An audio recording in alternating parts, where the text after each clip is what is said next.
Hi guys and welcome back to my channel Popcorn Reviews. I'm Farhad. If you're new to this channel then please smash that subscribe button now. And here I am wishing my little Digi family a Merry Christmas. May this year be full of joy and peace for every one of you who are watching this video. And let's get back to our review here. And the film that we are going to be discussing is the new Telugu film which is called Salaar Part 1 Ceasefire, which is one of the two biggies that released this weekend. And here I am talking about the same. Now, the moment I got to know that Prashanth Neel is, making a film with Prabhas, I sort of knew that this is going to be a sort of a mini comeback for Prabhas, given that his filmography has been absolutely abysmal after Bahubali, the conclusion, and this because Prashant Neel really knows how to showcase his hero, as we saw in KGF. And KGF had set such high standards and such high expectations that with Salaar, I was expecting a similar joyride. So then, does Salaar manage to impress? Let's find out. Coming to the story and screenplay, Salaar Part 1, this is Part 1 by the way, which is titled Ceasefire, is essentially a story of two best friends who are pitted against each other. And then what happens next, who triumphs to the throne, I think that what forms the story of Salaar, which is going to be carry forwarded in Part 2 as well. Now the story here, it seems a little unofficially adapted from the Kannada film Ugram, which was by the way directed again by Prashant Neel. So the story here isn't very new, but what pleasantly surprised me about the story was the build up that was there. The build up was pretty good and pretty interesting with a right mix of characters that were there, and I quite liked the build up. Where the film falters though is in the action sequences. So you've done the hard work with the build up, which is necessarily not the uh, I would say not a very easy thing to do in a commercial film. The build up is always tricky, and they did that, but they faltered in the relatively easier part, which was the action sequences. I would say the screenplay here, standing at almost 3 hours, is a testimony of that. There is a lot of build up, a lot of good build up that is there, but the action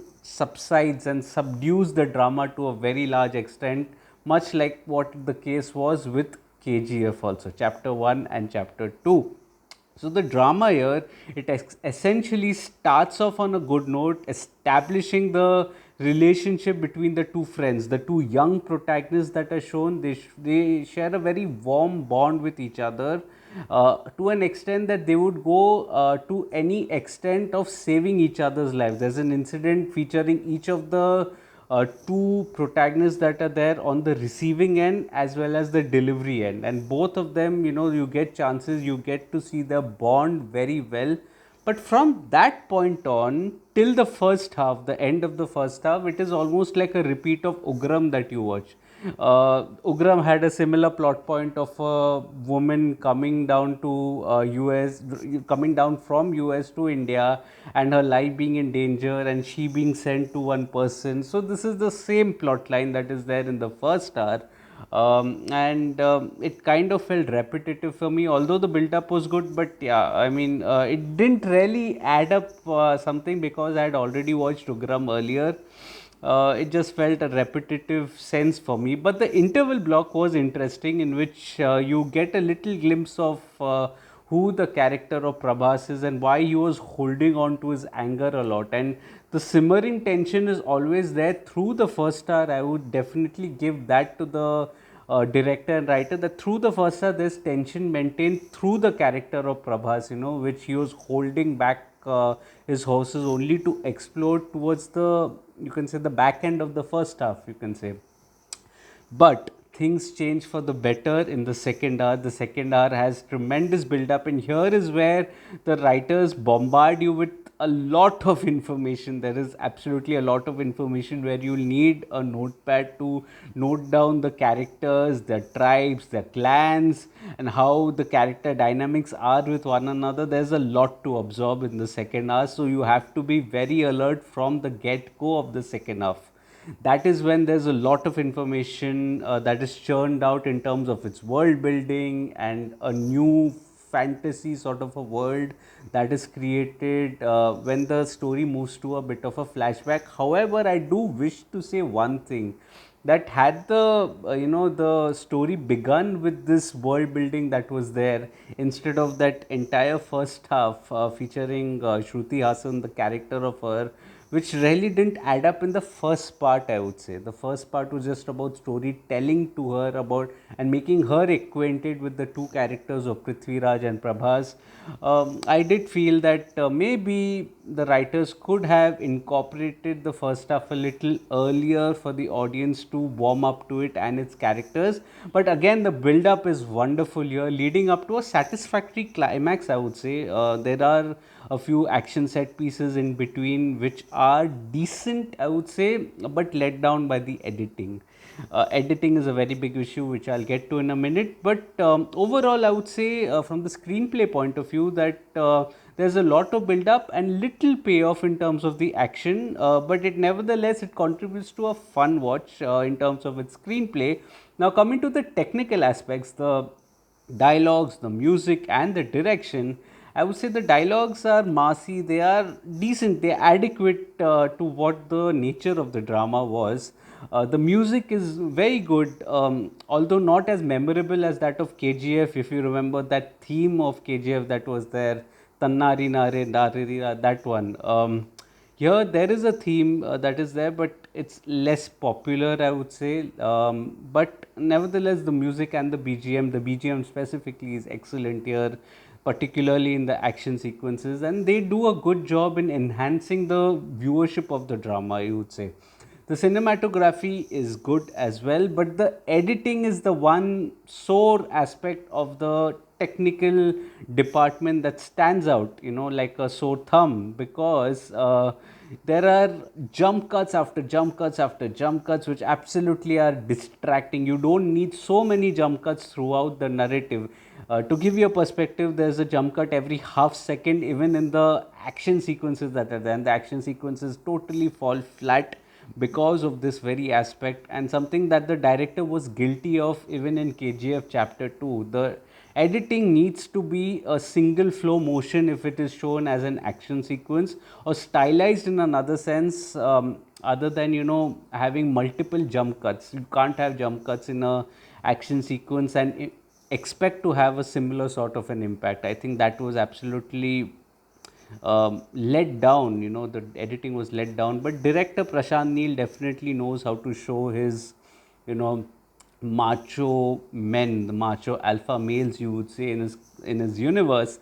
And both Prabhas and Prithviraj are, they he plays to their strengths in terms of its star, in terms of their star power that is there. And yeah, both of them got a cheer when they were appearing on screen. I think he just knows how to present his heroes, and that is his biggest plus point. I think one thing that he may need to take care going into the next part of Salaar is, don't indulge too much into editing that is there. I mean, let the free flow motions be there. You need not be so inclined, even to the storytelling. You should allow a little story to breathe as well, I would say. I think these two aspects of editing and storytelling may need a little fine tuning from the direction point of view as well. But coming to the performances, I felt the performances are really good, although some characters are, they don't create much of an impact, like that of Shruti Hassan. The character wasn't needed as per me, but Shriya Reddy, I think she did a wonderful job. Her appearance and all of that was on point, it was spot on. Bobby Simha and Jagapati Babu are decent, they are good, they have their moments. Prithviraj, I think, was particularly impressive. He was wonderfully restrained, and he's very secured as an actor, I feel. He didn't overpower any scenes that he was featuring in, whether it also featured Prabhas. He was very secured as an actor and played to his potential, played to his points, and I think he did a wonderful job here. Prithviraj was superb here. I also liked the character of the mother, Ishwari Rao. I think she did a good job as well. But it is a mini comeback for Prabhas. As expected, it is a mini comeback for Prabhas. Prabhas is back. And these are the sort of roles that suit him. You don't need too many expressions when you are performing such characters. And Prabhas, I think, suited this character wonderfully well. I think he did a wonderful job, aka Salaar, that he plays the character of. and I think he also excels in action sequences, although it was let down by the editing. But yeah, there was no shortcoming in terms of the intensity of the character, and I think he did a good job here. So overall, I felt Salaar Part 1 Ceasefire is a decent watch. It is a fun watch. Yes, it scores in its world building for sure, but it is the action sequences that lower the standard of the drama a little down, thus making it a bit of a mixed watch for me. I wasn't too happy, I wasn't too sad either. It was somewhere in the middle for me. So if you watched the film Salar, let me know your thoughts on the film as well in the comment section. I am getting to most of your recommendations that are there. Being a one man army is not easy. So please stand by me. I will get to your recommendations. I know Garudan is one of them. I will get to it soon. Manohar, I think another movie that was being suggested. I think I'll get to that soon, time permitting as well. But if you're liking this video in the meanwhile, please smash that like button, subscribe to the channel, press that bell icon. All of the details are all of any help that is there, it would help a small creator like me. Also, if you'd like to read my review of Salar Part 1 on my site, Popcorn Reviews with a double S, the link of which is in the description box below, do visit that as well. Also follow me on different social media platforms like Facebook, Instagram, Twitter and Letterboxd. I do not end up making a video on everything that I watch, but I do write a lot. All information is present on my site, Popcorn Reviews with a double S, and on my social media handles mentioned in the description box below. I'll see you again tomorrow with another video.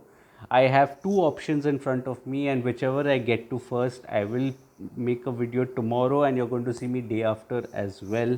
So stay tuned to the channel, and thank you so much for your love and support as always. Cheers.